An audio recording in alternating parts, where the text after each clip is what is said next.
SJ. Welcome to Mvskoke Radio, your weekly source for tribal and community news, interesting guests and discussions, plus a local events calendar.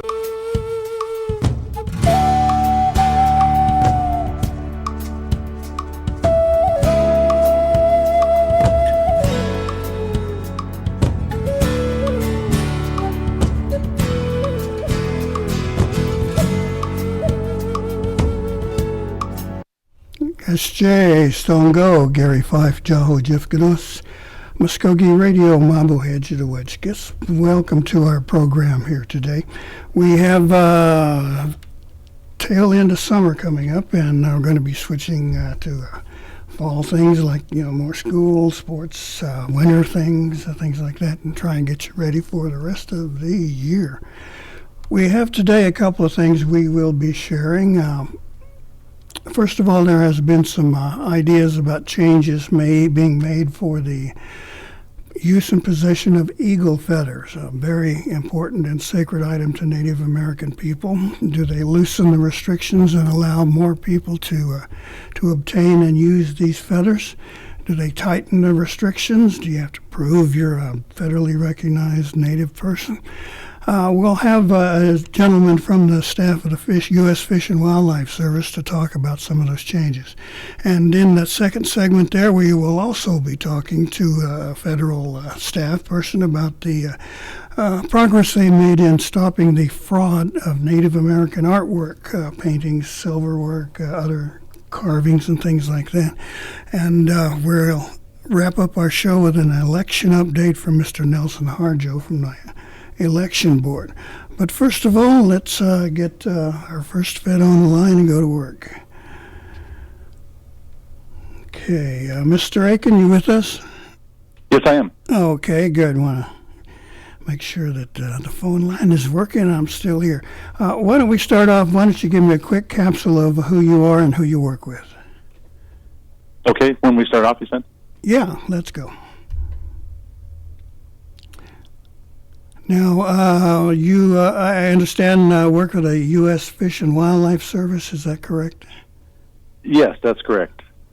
Yes. So again, my name is Scott Aiken. I'm the National Native American Programs Coordinator. Long title, but there's several programs that we work with within the U.S. Fish and Wildlife Service, and I work out of the national office for the director of the Fish and Wildlife Service as ostensibly the National Native American Liaison. But in that capacity, then, I guess, what are your duties, so to speak, and your Sure. focus? Yeah, I mean, why Native Americans? Right. So I myself am an enrolled tribal member with the Prairie Band Potawatomi Nation. My degree is in wildlife biology. I have a master's in environmental science. And so my focus has been to really promote conservation in Indian country. If we look at the size of the U.S. Fish and Wildlife Service's lands that they manage, there's a comparable size of acreage nationally to the amount of lands that tribes sovereignly manage. And so in terms of conservation, it just really magnifies the potential benefits. So my role is to try and coordinate and communicate the work that we're doing in the Fish and Wildlife Service with tribal communities as they themselves promote and conserve natural resources and species of concern and cultural importance. Now, I guess for educational purposes, the whole reason for being your office, BIA, Bureau of Indian Affairs, Education and Health, those are all trust relationships. This is a political relationship and not something built on race, correct? That is absolutely correct. That is absolutely correct. And so I serve in my capacity, my program does, along with the people who assist me in that, to bridge the role that the federal government does in conservation with the activities and interests that the tribes have for their own sovereign benefit. And we have a trust to that community, whatever community that might be, to not only give them assistance, but to really promote this where possible for the benefit of all of the American people, but particularly in my instance, trying to focus that for the benefit of tribal communities. One of the most sacred items in Native religion and sacred ceremonies has been the eagle feather, worn by warriors who have earned it in service to their people by tradition. And it's quite rigidly governed from the Native American stance. But this is the federal agency's responsibility to control use of these bird feathers, right? You have a mission. Correct. Right. We have a mission responsibility to protect all birds under the Migratory Bird Treaty Act, established back in the early 1900s. But about the mid to late 1900s, there was an awareness of the importance of trying to protect specifically the bald and golden eagle. And so we have a specific act for that called the Bald and Golden Eagle Protection Act. And we work with communities, not only tribes, but schools, universities, in terms of education about how important these species are and how at times imperiled they may be based on human interaction, human activity. And so we're constantly working to conserve the long-standing aspect of eagles, not only for the nation, but in this instance, particularly for Native communities. And it's called out in the Bald and Golden Eagle Protection Act, which is where we get our support for establishing and operating the National Eagle Repository for the benefit of federally recognized tribal members. Now, that repository plays a pivotal part in possession, the obtaining of feathers. I mean, these things are so important. You know, I've seen several powwows where a dancer might drop an eagle feather and the whole thing comes to a halt. Right. Would you say your responsibility is every bit as great as that? Yes, and I would just comment that the people that work at the National Eagle Repository really are experienced in this and have a great empathy for that reality that you just described there. It could be, I think, easily misconstrued that with the number of feathers and the number of birds that the people handle at the repository, that it's become very mechanical and very factory-like, but they're constantly working to remind one another of the importance that these birds and these feathers that will be going out for purposes that are very sacred. And so they handle those birds with a great sensitivity. And I think that's just indicative of their awareness that, as you said, that it can bring a whole powwow to a stop. It certainly can bring our program to a stop if we are operating with impunity on these kinds of sacred items. So we always make that a constant education moment and reminder to our own staff that these are very, very sacred and important items that we're managing. Do you ever get a tingle when you're around them again? I certainly do. If you've never been at the repository, it's very humbling to realize, not only the number of birds that we bring in through there, but just the reality of the magnitude of the sacredness that exists there in the room. Okay, for those who are not familiar with the procedure here, according to the present federal law, who can and who cannot possess eagle feathers? So under federal law, the only way to possess eagle feathers legally is through an educational permit is one option.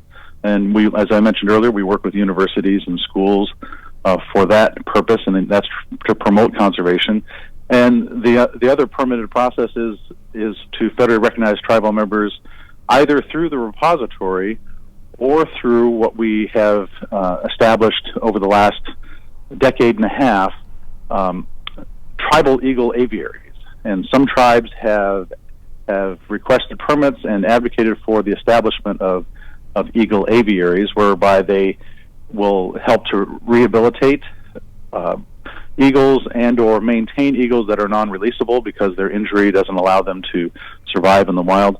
And the molted feathers that they may molt could then be kept with that tribe, and the tribe can manage where those feathers go. But again, that's only to federally recognized tribal members who can be permitted with that. I've been in some situations where friends and I were walking down beaches in Alaska or someplace or through the woods and run across a feather. And to his credit, my friend, he had his little boy with him who was going to go run over and pick up a feather. And the guy says, "No, don't touch that. You're not supposed to." He did the right thing. Yes, yeah. I think it's certainly amazing, and I am totally empathetic to that young child wanting to pick up that feather, because it is just amazing to see an eagle feather. But for that father or the elder who may have paused them from doing that, it's a recognition and remembrance of this long-standing respect for feathers, and that an individual who picks up a feather, there is a connection there that should be recognized. That feather, for a Native person, it's that bird has given that feather to them for a purpose that is for them and for their community. And so having that reverence to that is something very specific and something very valuable. And we recognize that in the Fish and Wildlife Service, so that, as I mentioned, we have these permitting processes, but we also have a policy in place that's called the Morton Policy. The Morton Policy was established by the director of the Fish and Wildlife Service back in 1975, that permits tribal and federally recognized tribally enrolled members that if they find a feather, they can pick that feather up and they can keep that feather. Now, that doesn't apply to individuals who are not tribally enrolled. That does not apply to the average American citizen. If they find a feather, they're not allowed to keep feathers, whether it's eagle or any feather, except for game bird feathers like ducks or geese or pheasants that they might have gathered through hunting. But all other feathers are not allowed to be picked up and held except by a tribally enrolled Native American. And as you said, it's that nation-to-nation agreement that we've agreed to, that we recognize that this is important to Native people. All right. Now, in the past year or two, there has been some effort to loosen some of those rules. There are a number of people who, I don't want to use the word claim here, but say they belong to a group that is not a federally recognized tribe, and wish to be included in the group that is permitted to use feathers. Now, where does that proposal stand? Do you know?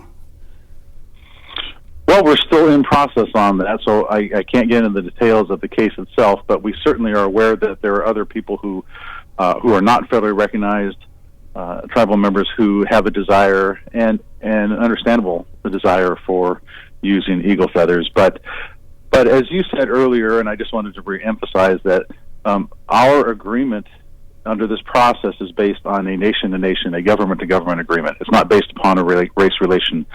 So that's really critical, because that's the connection point for our participation in this process for federally recognized tribal members. So that's where the rub really hits. But I think it's a very it's been long-standing that we've had the repository in place, established it back in the 70s, and it has been at this point the best method for distributing feathers in a fairer fashion to communities throughout the nation.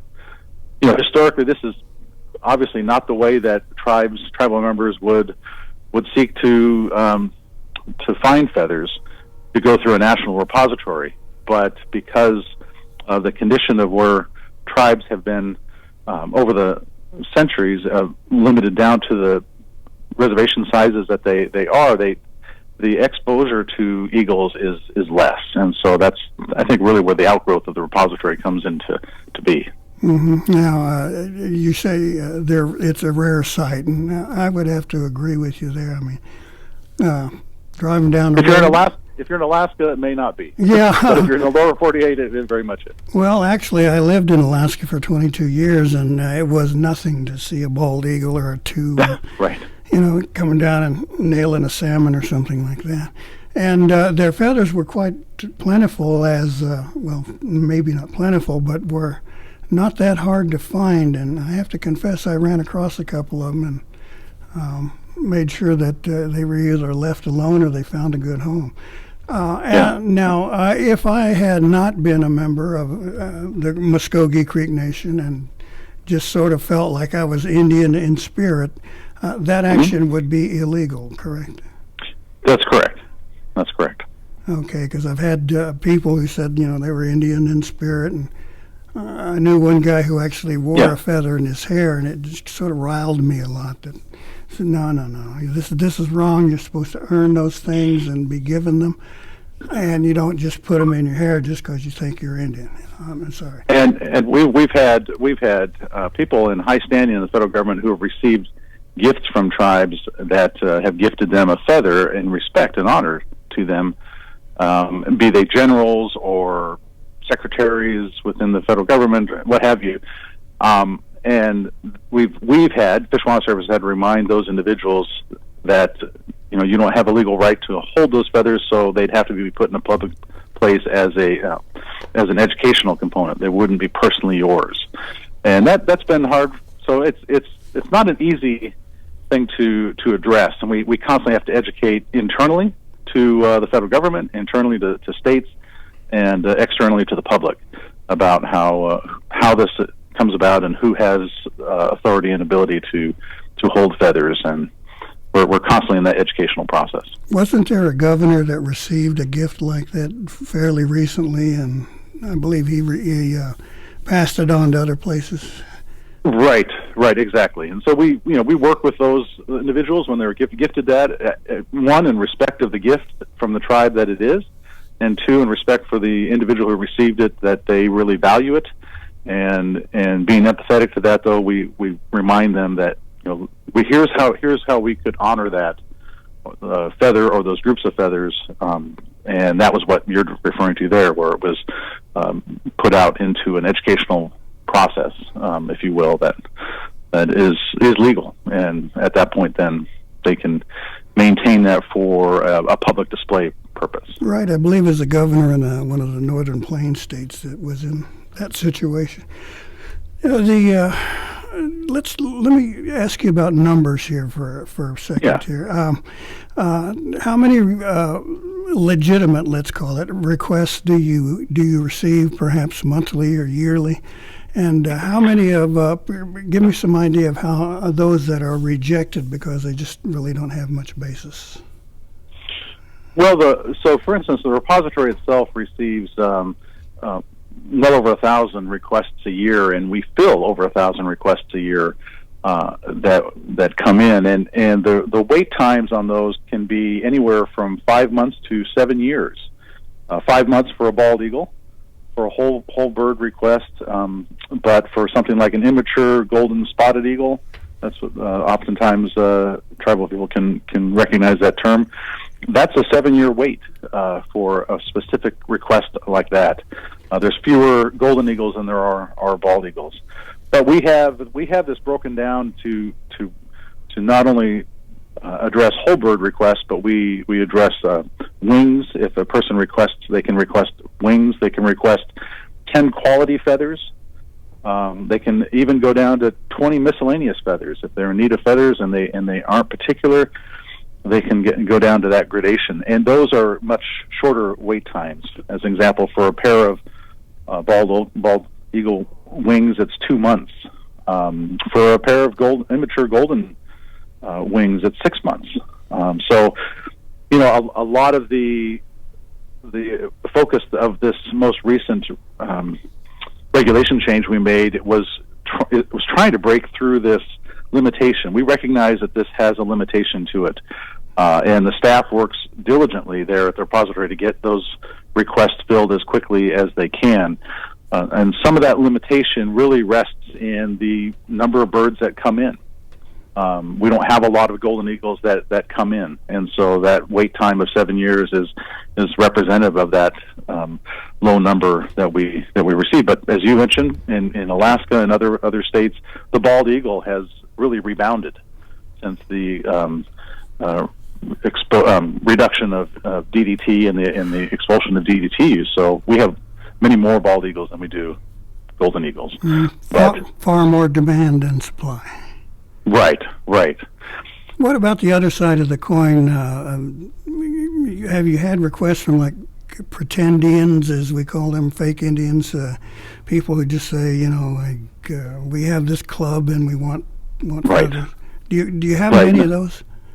We have a fair amount, and I think it's an easy distinction we can make when we ask for in the cultural use permit application that the person may submit. They have to include in their tribal ID. They have to give their tribal enrollment connection to the tribe that they're claiming to be a member of. And again, that goes back to that government-to-government relationship, that we're recognizing that through this individual. The individual is receiving this permit by virtue of their enrollment in that government, of whether that's Mvskoke or Potawatomi, like myself, or whomever. So when an individual submits an application, if they don't have that direct attachment to a federal recognized tribe, then that permit is not valid, or the request is not valid, and we just move right on, let them know that these are the limitations they're facing. Right. No matter what your spirit tells you, you got to have this proof. Right. Okay. And now, I'm sure this is a lot more complicated than what I'm making it today, but this proposal to change some of the rules, where does that stand? Is it in toward final stage again, or is it being reviewed for further consideration? So the most recent change we made to eagle feathers and have been focused on this eagle retention policy, and it's really focusing on a longstanding request of tribal communities that have found whole eagles on tribal lands. And as I said earlier, as you've mentioned, when a person comes across an eagle feather or a whole eagle like that, they view that as a gift from the Creator. They view that as a gift from that eagle to them. Mm-hmm. And so in the past, because of our regulations, the way that they've been formulated necessarily, a person would legally have to send that eagle to the National Eagle Repository, and then they themselves could get an eagle under a general permit process, but it may not be that same eagle. Yeah. And so tribal communities are saying, this bird is connected to our tribe, this bird is connected to the community. And so their request for that has been hard for us to wrestle with under the current regulations we've had. So we went in and necessarily made a change to our regulation that allows for the bird that's found on tribal lands, for that tribe to petition for that bird to remain there, and we can work to permit that reality. And that's what this has really done.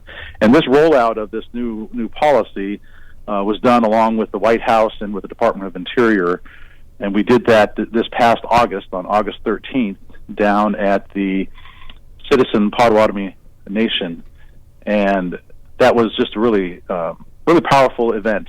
Really brought the full weight of the federal government to be able to present that and to be present to the powerful reality that it's been years in the making. I would say probably 20 years of discussion that has gone on around this need, and now here we are at the place where tribes can petition for those birds that they find to stay on the reservation. That's such a wonderful change. That's such good news. I know people have been in those situations and didn't quite know what to do. I think the attitudes toward the birds has really changed even among our non-native community. I remember working for the electric utility in Anchorage, Alaska, and occasionally they would go out on a problem where an eagle had settled on a transformer or a power line like that and extinguished itself, but they always say don't touch anything, and it's called the Fish and Wildlife people first, and have them take care of it. Okay. This is really getting at promoting sovereignty, the sovereign right of a tribe to do this very work, and I think it's just been a real recognition of that and valuable. Right. Mr. Aiken, if someone wanted to get in touch with you and ask for more information or had a couple of questions, how would they do that, sir? Well, if it's in specific to receiving eagle feathers, I would encourage them to go to our website, to the National Eagle Repository, and there's a well laid out description of how to obtain eagle feathers, and the permit process is also there. If a tribal leader or tribal program has a desire to talk to me directly, they can certainly reach me, find me on the website, on the National U.S. Fish and Wildlife Service website. And my direct phone number is 202-285-3411.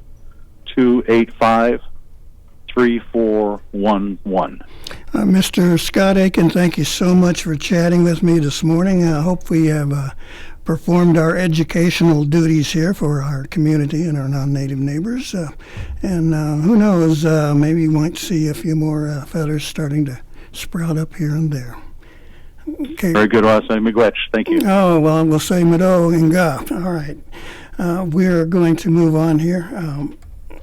We have another call to make here, but in the meantime, we're going to take a short pause here and share this material with you. So please stay with us here on Mvskoke Radio.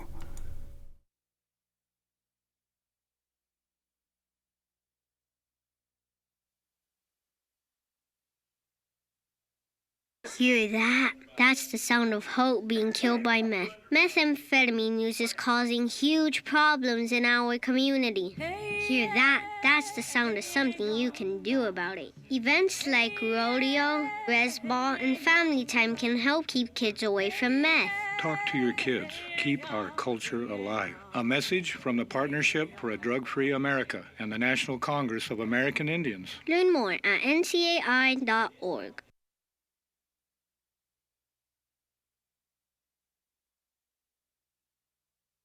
Who am I? Am I native? I don't want people assuming things because I'm Indian. I just want to be me. But how do I live in two worlds? Some guys just check out by doing meth. But that ain't for me. Because I see my family, my friends, my drum making, my future. There are a lot of cool things about being who I am. And meth isn't one of them. Learn more at ncai.org. A message from the Partnership for a Drug-Free America and the National Congress of American Indians.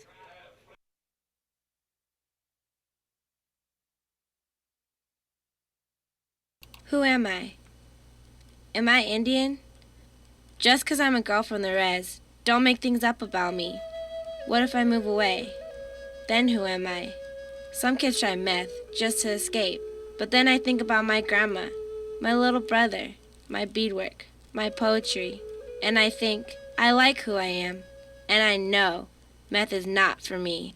Check out ncai.org, a message from the Partnership for a Drug-Free America and the National Congress of American Indians. Hear that? That's the sound of hope being killed by meth. Methamphetamine use is causing huge problems in our community. Hear that? That's the sound of something you can do about it. Events like rodeo, res ball, and family time can help keep kids away from meth. Talk to your kids. Keep our culture alive. A message from the Partnership for a Drug-Free America and the National Congress of American Indians. Learn more at ncai.org. Who am I? Am I native? I don't want people assuming things because I'm Indian. I just want to be me. But how do I live in two worlds? Some guys just check out by doing meth. But that ain't for me. Because I see my family, my friends, my drum making, my future. There are a lot of cool things about being who I am. And meth isn't one of them. Learn more at ncai.org. A message from the Partnership for a Drug-Free America and the National Congress of American Indians. All right, we have on the line Mr. Philip Land. Are you with us, sir? Good, sir. How you doing, Gary? Okay, a little crazy here. Producer Sweat making sure all the phone lines work and everything.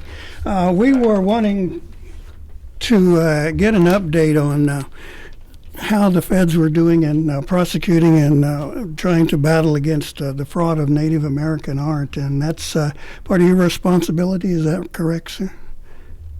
Yeah, Gary, that's correct. I'm a special agent in charge here, oversee 4 states for U.S. Fish and Wildlife Service Office of Law Enforcement, and that's Arizona, New Mexico, Oklahoma, and Texas.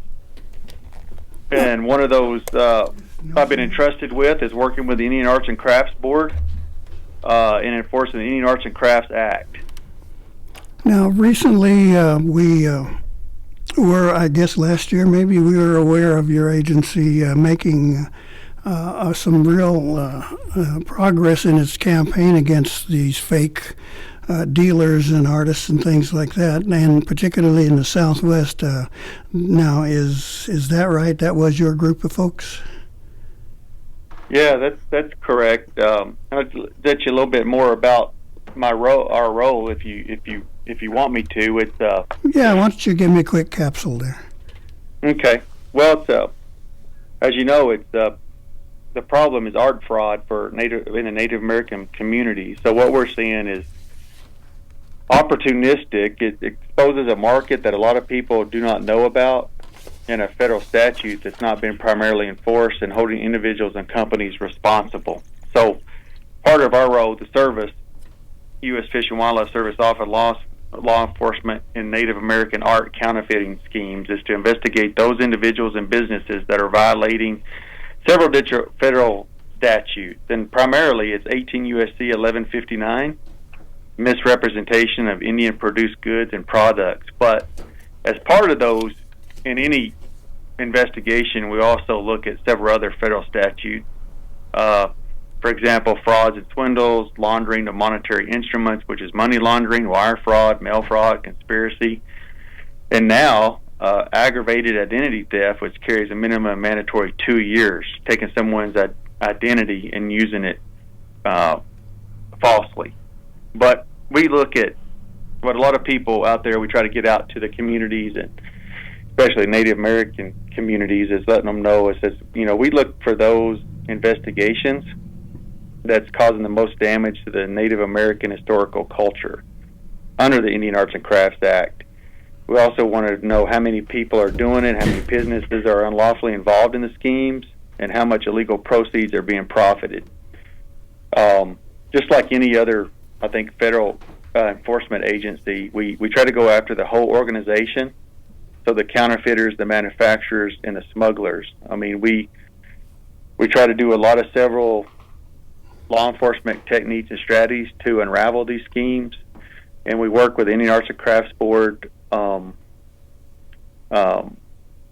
If we don't do this, right, if we don't enforce this statute, there's going to be little or no market left for the Native Americans to sell their authentic handmade products.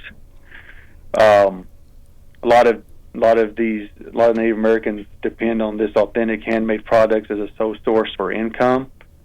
And so when these individuals' business take advantage of that, it destroys the Native American way of life. So I guess in our way, for U.S. Fish and Wildlife, similar to our mission for the service, which is to work with others to conserve, protect, enhance fish and wildlife and plants and their habitats for the continued benefit of American people, I think that's why they entrusted us to do the investigations, because we're restoring trust with our local communities, American Indians and Alaska Natives, protecting their sovereign rights, so their life ensures that way of life exists forever. Right. The subject of Alaska Natives is really important here. There isn't a whole lot else they can turn to in many cases. And you mentioned identity theft there. Now, I remember a situation where a carver, a very well-known carver in Alaska named Junior Slocco, yeah, that's it, Slocco. And he was working with whalebone and occasionally some ivory pieces and things like that. And then later on, one of the reporters I used to work with had run across some items down in Seattle. And she was checking them out and turning them over, and the name was Junior Snooklow. So they were trying to copy the name without total repetition there, and then kind of slide it past the customer there. Now, is this the kind of thing we're talking about? Yes, yep. Exactly. And, misrepresenting individuals falsely, trying to say they're part of a Native American tribe or artist in which they're not, and using identity of someone else to falsely, offer to sell or sell a product that's supposed to be made by a Native American is actually illegal under the Indian Arts and Crafts Act. So that is and I don't know if a lot of folks out there know, but it's a truth in marketing law that prohibits misrepresentation in the marketing of Indian arts and craft work within the United States. So it's illegal to offer, display for sale, or sell any art or crafts product in any manner that falsely suggests it is Indian produced, an Indian product, or the product of a particular Indian tribe resident within the U.S. So, do you have any numbers here? I can imagine discussions I'm aware of, or articles about how this is like a multi-million-dollar fraud business. Is that accurate? That's accurate. It's been shown that they can make a large amount of money and profit from this illegal activity. Some of it's very sophisticated, white-collar crime, and I can know that just recently, for example, the U.S. attorneys, the Native American subcommittee, directed by the U.S. attorneys, actually, Mr. U.S. Attorney Trent Shores out of the Northern District of Oklahoma is the lead for that. They just had a big conference meeting here at the Acoma Pueblo in New Mexico, where several U.S. attorneys, assistant U.S. attorneys, and tribal liaisons from their offices came out and discussing their 4 priorities, and one of those priorities is white-collar crime. So that's where this particular avenue falls in, is white-collar crime, and very sophisticated people doing this kind of business that we investigate and bring those cases forward. So it's great to have this support from several U.S. attorneys across the nation, and especially that have enforced the Native American laws and regulations. So I recall, let's call it a bust you guys conducted last year in the Southwest, where there were a lot of these illegal items being imported from the Philippines. Can you refresh my memory there? Yeah, I mean, part of it, I could tell you a little bit about that. We've had, in that case, as an example, is like I said, going back with manufacturers and counterfeiters, is this product being made in the Philippines, imported into the country, and then it winds up on the streets, in our streets in the United States, in this particular instance, specifically in, New Mexico, for instance. And so those items are brought in, dime on the dollar, let's say, mass-produced Philippines, brought in, then sold, and being misrepresented at, could be several $100s, where it could be, like I said, dimes on the dollar brought in. So, in that case, and I can tell you, Gary, on that case, we've had 2 people that I could talk about that actually was sentenced, and that was based on, some press releases you've probably seen from the U.S. Attorney's Office in New Mexico. But one person, Nala Ali, the owner of Gallery 8 and Gallery Azul, paid a $200 assessment, got 6 months in prison, a 1-year probation, and paid $9,048.78 in restitution. Had to pay a money judgment of about $3,800 as well. That was in the federal district in New Mexico, with 2 felonies under the Indian Arts and Crafts Act: fraudulently selling counterfeit Native American jewelry as Indian made. So I don't know if you know, but that's the largest prison sentence that's been handed down so far under the Indian Arts and Crafts Act. Now, let me ask you this then, taking this question a step further. Now, are you beginning to go up the ladder, so to speak? I know you're catching some of those folks down the import and delivery stages, but are you getting up to the level of some of the bosses, some of the people who call the shots on these sorts of things?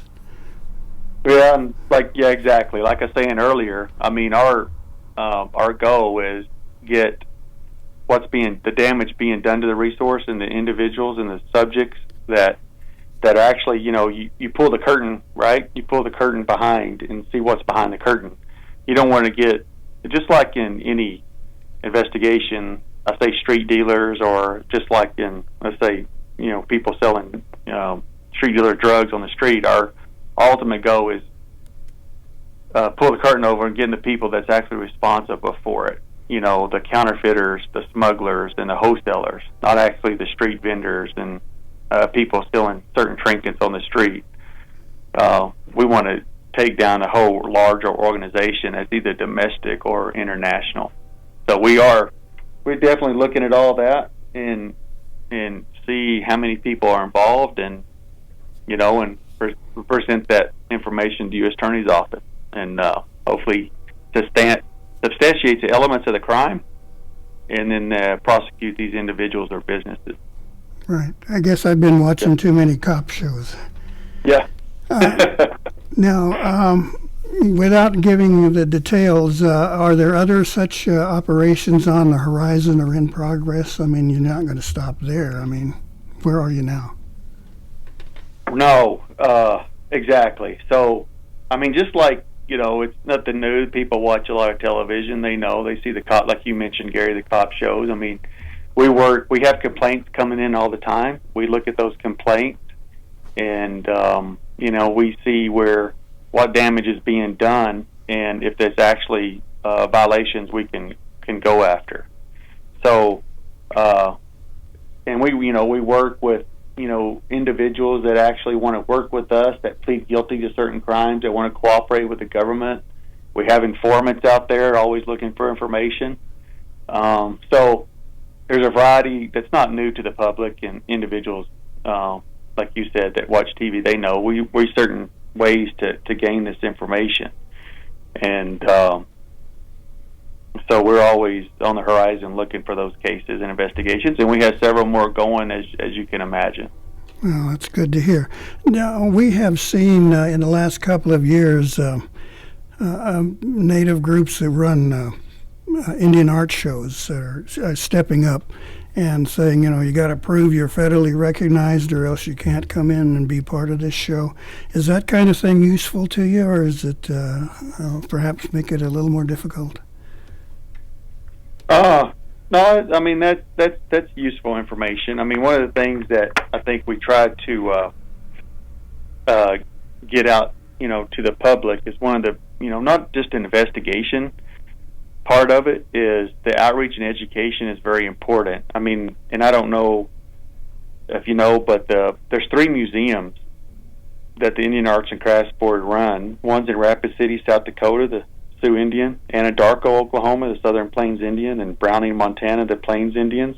So museums, and like I mentioned, the recent Acoma Pueblo meeting with the U.S. Attorney's Office. So there's all kinds of avenues of outreach and education that we try to do to inform the public as well. And one example we're doing here out in New Mexico and in this part of the country is we recently we're trying to work more with the Native American tribes and the conservation law enforcement officers. So we had, for instance, back in May this year here in Albuquerque, we put on a conservation officer training. We had 54 tribal officers from 10 states and 18 tribes come into our training, and part of that was a presentation on the Indian Arts and Crafts Act and violations and that's going on out there. So we advertised, for instance, they put a billboard up on I-25 north to Santa Fe, New Mexico, to try to get more of this out to people. So I hope that's what you're looking for in your question. But Yeah, I think so. And I'm glad you mentioned Santa Fe there. I have been watching a situation out there where the Santa Fe Indian Art Market has had some division within its ranks, and now there is a free Indian market in Santa Fe also. So there are actually 2 going on at the same time. Now, what kind of a challenge would that situation present to your office? I mean, you've got 2 different markets there. Opportunities for fraud, I would imagine, are there. Even though I would imagine these art shows have restrictions and rules that you have to meet. But when you see something like that, what comes to mind? Is the monster challenge, or are these people doing their jobs and keeping the frauds out? What do you think? Well, I think now that it's more on the forefront and people know that, we are enforcing these laws, that I think people are taking that extra step to ensure that the people selling it, these products are actually made by Native Americans. Now, I'm not saying that some is not, and we get complaints, and we have to validate and look at those. And, and I always say people, even at these shows, art shows, doesn't mean we don't have informants there working, watching, and listening to what's going on and providing our investigators information. Just like you would do anywhere else. And with that, like you said, sometimes the challenges we've had, a lot of people don't know, but we've increased in our workforce a lot on this issue, going from doubling our size to two criminal investigators to 5. And we're branching out not only New Mexico and Arizona, but into Texas and into Alaska. So, and the great part about this is we have the backing of all the special agents with U.S. Fish and Wildlife Service, that their main job is protect wildlife traffickers and take down wildlife trafficking, domestic and abroad. But we also have the backing of my agency and the other agents throughout the nation to support this when we need it. So yeah, we're getting down to having to wrap this up, but I want to squeeze this one in real quick.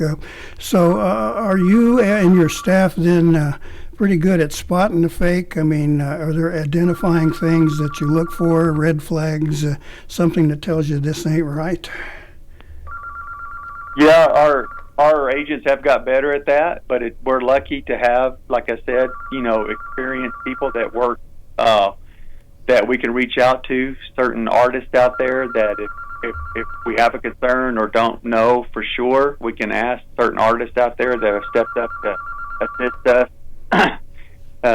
in identifying that. And also we have, the Indian Arts and Crafts Board director and her staff. Her name's Meredith Stanton. She's located at the Main Interior in D.C. She has a staff of very knowledgeable individuals that's done this a long time. So we definitely use their expertise and their education, and also the Native American artists out there. So okay. we appreciate that, because we can't do our job without them. Right. Now, if someone had a need for more information or a tip, or somehow wanted to assist you, how would they get in touch with you? Yeah, thanks, Gary, for that. I mean, if you have any information about Native American art counterfeiting, I'd ask them they go to a couple places. One, they go to www.doi.gov/IACB, or they can call 888-ART, ART-FAKE, FAKE, or they can actually go to our U.S. Fish and Wildlife website, which is www.fws.gov/LE, or actually call 1-844-FWS for Fish Wildlife Service .tips, TIPS. And that's the best way to get a hold of us if you have a complaint or could lead us to information of people doing it legally. All right. Well, thank you so much, sir. We appreciate you making time. I know it's an early start for you, but this information is really valuable. All right. We'll keep an eye on this subject, and who knows, it may give you a buzz again in the future. Thank you, Gary. Appreciate it. Thanks for what you do. Okay. Thank you. And Mado. Okay, Philip Lands of the Fish and Wildlife Service. We're talking to a lot of feds here, but let's take a second here. We had planned on talking with the election board, but right now we're missing the election board, so we're going to see what we can do. And by the way, get out and vote this weekend. It's the 21st. It's the first election. And want to make your vote count. Now, sitting in the studio here, we have the rare behind-the-scenes privilege. Jared Moore's with us this morning. Good, thank you for being here. Morning, Gary. How are you? Oh, pretty good. Now, Jared is pretty much the one-man band almost in putting out Mvskoke Vision, our TV program. That's right. And it's undergone some evolution in the past few months. A longtime host, Jason Salzman, moved on to tourism and recreation. And then you were pretty much responsible for keeping the continuity of the program, to develop it, to make any changes, and see how we are. So yeah, we had been in discussion, me and Jason, for probably about 2 years about moving to a slightly different format for the program, even before he left the department. So it wasn't a totally like a new thing where we were like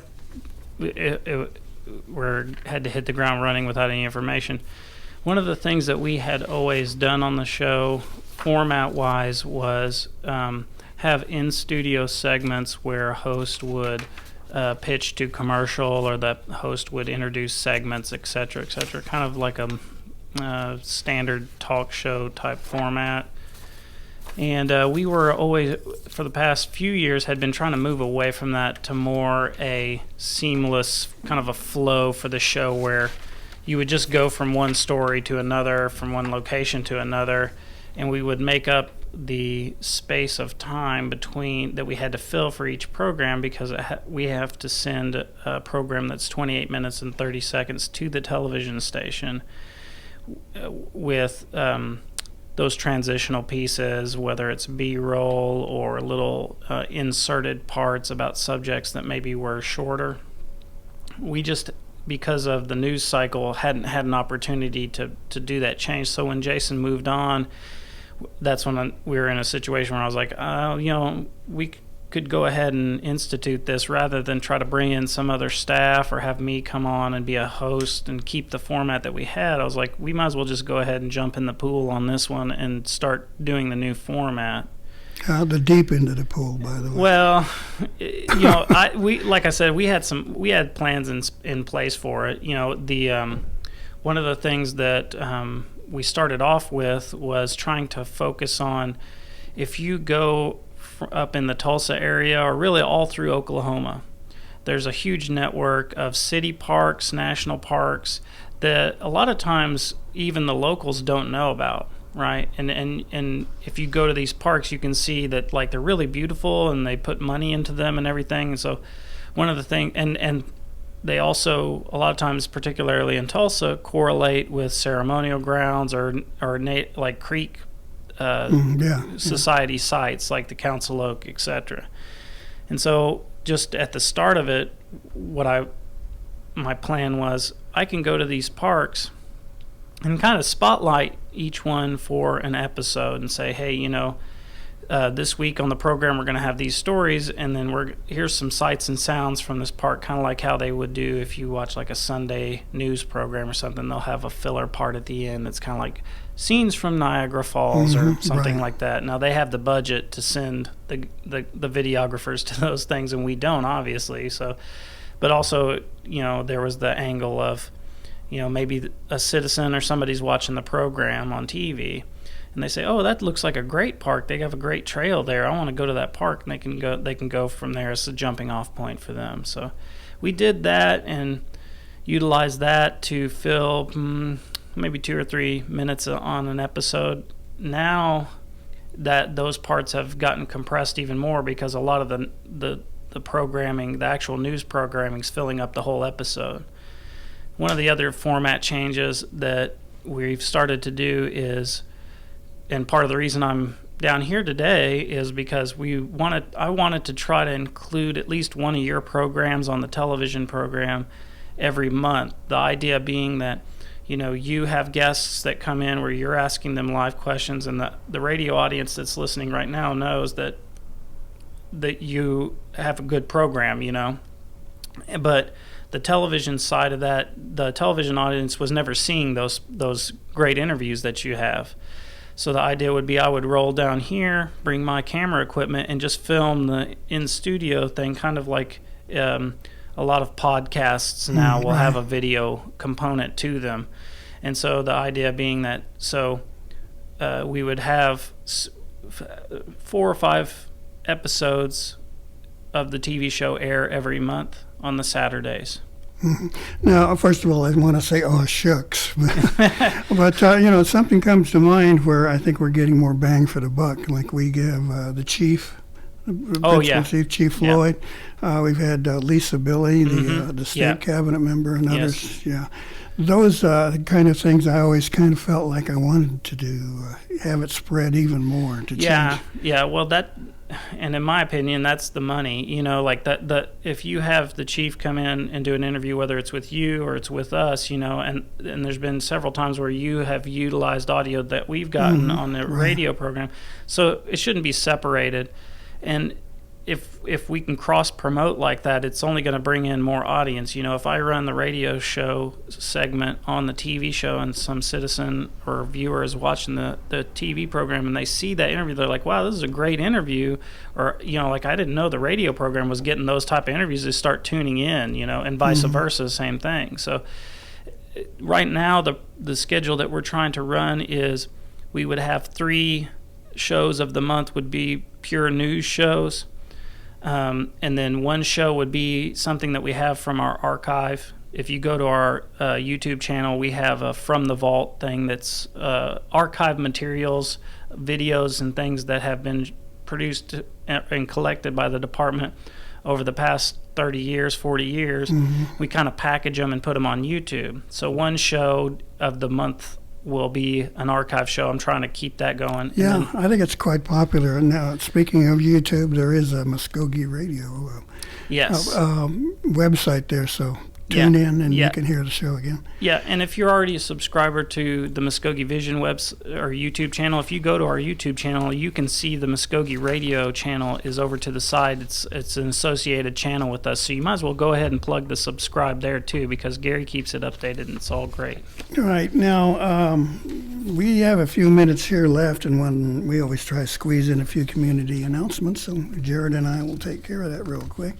First of all, Plant Identification Field Day on Friday, September 20th.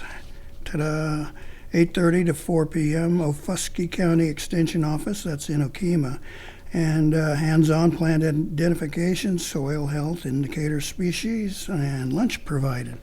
918-623-0077. Also, we have Grandparents' Day, sponsored by the MCN Senior Services Department, at the Glenpool Conference Center, Monday, September 23rd, 2019, 4 p.m. to 7 p.m. Bring your grandkids. You must be 55 years or older and an enrolled Creek citizen. They're going to have DJs, dinner, photo booth, and more. For more information, call 918-732-7765. I qualify for that one, except for not being a grandparent. Okay, come walk with us on Tuesday the 24th. The Mvskoke Creek Nation's Behavioral Health and Substance Abuse Services is sponsoring their Suicide Awareness Hope Walk. So if you're interested in showing your support, the gathering begins at 3 p.m. That's the 24th and goes from 4 to 5. So check them out at the Mound Building here in Okemah. We also have I Voted Choka Sates giveaway. 18 to 24-year-old voters, share your I Voted photos with these hashtags, hashtag I Voted, hashtag Mvskoke Youth Vote, and receive a free Mvskoke Youth Vote sticker, plus a chance to win free Mvskoke Youth Vote t-shirt. Make sure you go vote, folks. Mvskoke Loan Fund and Etsy are sponsoring a workshop on Friday, October 11th at the Tribal Housing Building, Etsy. If you're an artist, crafter, or tradesperson looking for a way to find new customers online, would you like to learn how to do that? Come learn why being listed on Etsy is important and how you can get your business growing. You must register to attend, lunch provided. Call Mvskoke Loan Fund, 918-549-2603. And don't forget about the 17th Annual Pink Party. It's a little bit away. It's Tuesday, October 29th, 2019 at the Glenpool Conference Center. The keynote speaker will be Dr. John Tedesco, and you can get in touch with them through the Mvskoke Nation Health Department. Got anything really new and crazy coming up on the show? Let's see. I don't think so. Not anything out of the ordinary. I'm trying to hunt up some more archive material. That's what I'm doing right now, is kind of capturing that stuff in. And then we're going to have some updates on some news developments that came down this week and some of our election coverage. So. All right. We're going to do lots of that again this year. So stick with Mvskoke Media. We're going to try and get as much information out there to you as we can. All right. We appreciate you sending... Whoa. I like that echo effect. That was my DJ work there, guys. You've been listening to Mvskoke Radio. Join us again next week for more local, tribal, and community news and updates. Madam.